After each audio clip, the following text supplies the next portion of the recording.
Hello mga ka-farmer, morning. Dito tayo sa taniman na naman natin. Ito, nag-crop tayo ng pigs.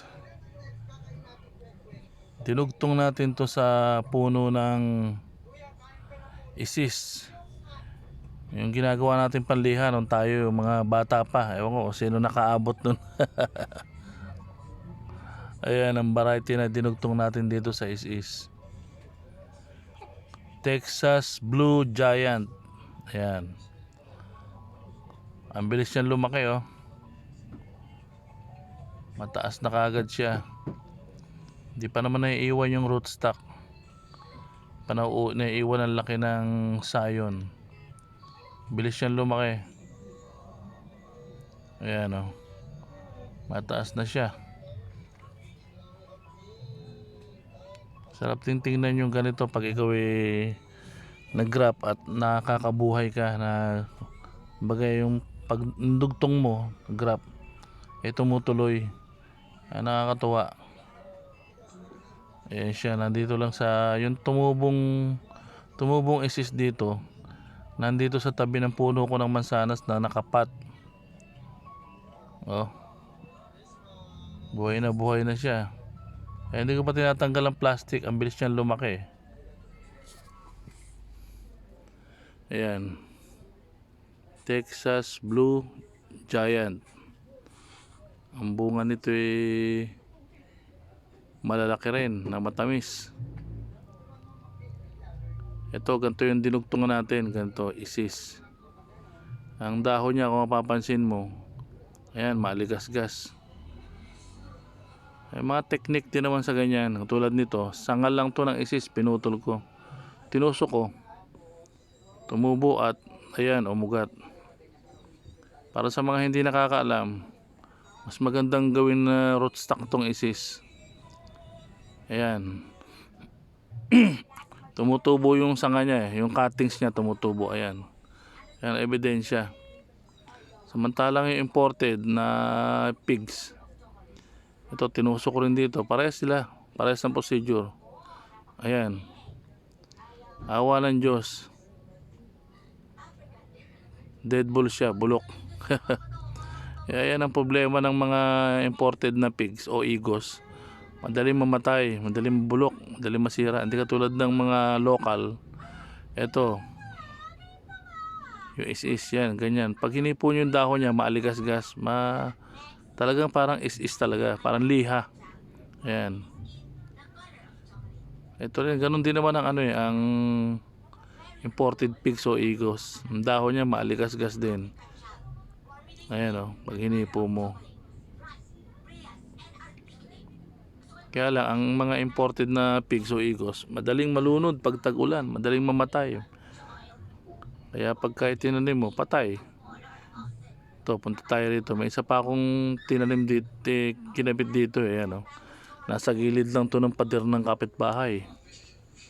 Ayan, malaki na rin. Hirapan akong yumuko kaya dito ko sa bandang taas kinabit. Is din ang ano nito, ang rootstock. Ayan, nakadikit na sa pader. Tumubo yung is dito. Saan tumutubo yung is yan? Sa inyo, marami din yan pag nakita nyo. Sa lugar nyo. Ayan, yan ang dugtungan nyo, mga kagrupo. Yan ang dugtungan nyo ng sayo na kung anong variety na gusto nyo. Kaya ang magiging pigs nyo, igos, magiging matibay na siya sa ulan pagdating ng tag-ulan. Tusin kung saan tumutubo yan. Ayan o, ganito. O, tumutubo siya rito sa gilid ng mga kung saan gilid lang. Yung puputulin yan. Ito pa ang isang magandang kabitan. Yung hawili. Hindi ako nagkakamali. Ito yung hawili. Klase din ng native na igos to. Pwede rin siyang kabitan ng isis ng imported pigs. Ito naman yung minarkot ko na malaking puno ng long verde tiaut o LBDA. Lumaki na siya, dumami ng dahon. Napakataas nito.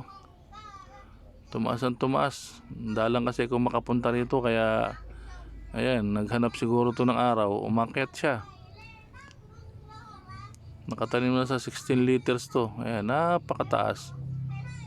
Walang kung mga 10 feet mahigit siguro to. Ayun ang taas niya, oh. Namunga na yan, kinain lang ng ibon.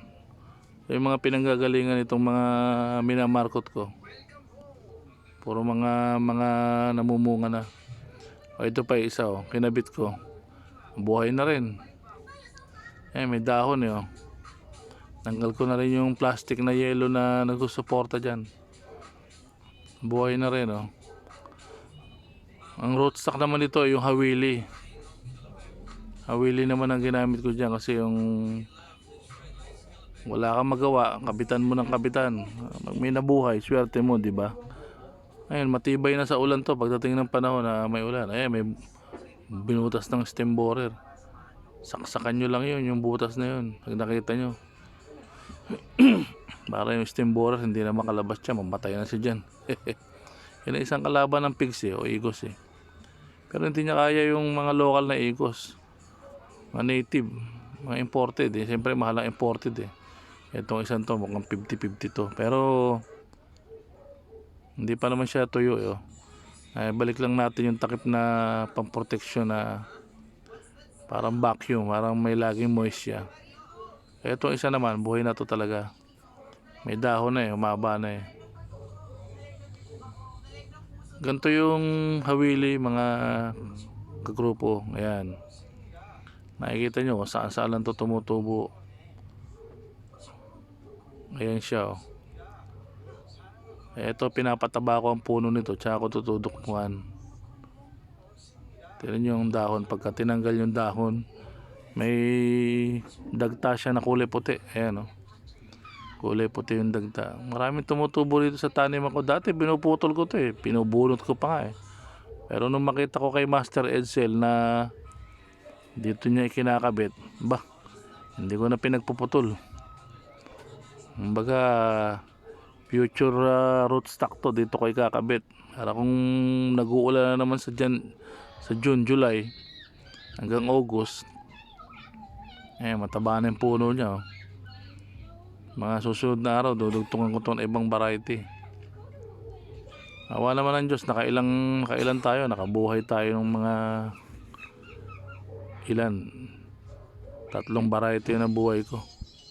Mataba na yung katawan niya, oh. Tingnan mo, pagka ganitong rootstock, maski hindi mo diligan-diligan, oh, tibay talaga nila, Saan lang kasi tumutubo to. Minsan tumutubo lang din sa ibabaw to ng pader. To, meron ako dito, hindi pala. Ito, tingnan ko saan tumutubo. Ayan, meron na naman tumutubo rito. Puputol-putulin mo lang yan, putulin mo para hindi tumaas, para tumaba ang ano. Itong isang to, kinabitan ko, kaya lang may kalaban akong manok dati rito, mga manok ng kapitbahay. Mga manok nila, tininola ko na, kaya wala na ngayon. Kaya lang, wala na, huli na lahat. Ayan, ganyan ang pagkabit, mga veneer graft or side graft kung tawagin. Kasi once na pinutol mo to, papansin mo, napakatubig, maraming tubig na lumalabas. Malulunod yung hindi didikit. Kaya ang technique dito, yung gilid lang, tapos hayaan mo na siyang lumabas sa kabila. Ito naman yung basan to, masuwi, dapne, ba? Basta ang bunga nito kulay pula, kulay pula ang bunga nito. Ang pula pala yung loob ng bunga, napakatamis. Isa natikman ko to, binabaliwala ko to, pero matamis pala ang bunga niya, tsaka ang ganda ng loob, kulay pula. Ito naman yung mga iba ko pang mga pigs na kung kailan naman natulog, ano ba tawag dito, parang nag-hibernate na taglamig na panahon. May isang word dun, nakalimutan ko, hindi ko masabi. Parang naglalagas ang dahon niya. Kung kailan naman natulog, kailan naman ayan, tsaka naman namunga ng marami. Ito, blackjack. Masipag talaga siya mamunga, yung blackjack, oh. May konting dahon siya. Ayan, ang dami. Malalaki rin ang bunga nito. Ayan, natulog sila eh. Pero hindi patayan mga ka-groupie. Hindi patayan. Ayan, oh. Green pa yung dulo niyan. Pag umaraw na talaga ng mainit, unti-unting tutubo na naman ng dahon yan. Makapal na naman. Itong isa ay Bojihong. Ayan, malalaki rin ang bunga niyan. Bojihong. Ito naman, napabayaan na rin. Tingnan, puro balahibo na. Hanggang sa nagbunga na. LPDA ito. O, Lomberte, tiyaut. Matamis din ang bunga niyan. Ayan, maraming namunga na rin siya. Nagsariling buhay na. Ito, LDBDA din. Tumaas na. Oh. Marami ng bunga. Pag ganyan, mga matured na yan eh. Matured tree ang pinanggalingan din kasi niyan. Tinanim ko. Marcot. Ito naman ay Israel Black. Black Israel. Kabaliktaran naman na iwan na tulog. Ito dati, nakaraan, tulog. Kala ko patay na. Siya naman ngayon ang buhay. May side lang siya, isang sanga lang na natutulog. Pero yung dahon niya, naglabasan ngayon. Ayan, ganyan ang itsura nung parang natutulog na pigso. Kalimutan ko yung words eh. May isip ko rin yun. Parang nag-hibernate eh, no? Lalaglagan yung mga dahon niya. May mga ila-ila siyang dahon. Ayan. Pero namunga oh. Namunga pa rin siya eh. Siguro naguguluhan sila sa klima ng Pilipinas eh. Ano ba talaga? Malamig, mainit, ano ba? Tag-ulan. Kaya yan, pipilitan siguro na stress, namumunga. Dahil pa rin bunga oh. Halos dikit-dikit ang bunga niya. Yan minsan ang halaman pagka hindi mo pinapansin eh, parang gustong makipag lips to lips oh. Hindi mo pinapansin, lalong gumaganda sila. Tulad itong isang to, nagulat ako, biglang lumaki na pala. Ayan nga, may tali pa yan, hindi ko pa tatanggal yung tali niyan. Ayan pa oh. Yung kaninang inano natin, Texas Blue Giant. Ang ganda ng dahon niya oh. Spray ako na to ng fungicide doon nakaraan eh. Bye bye.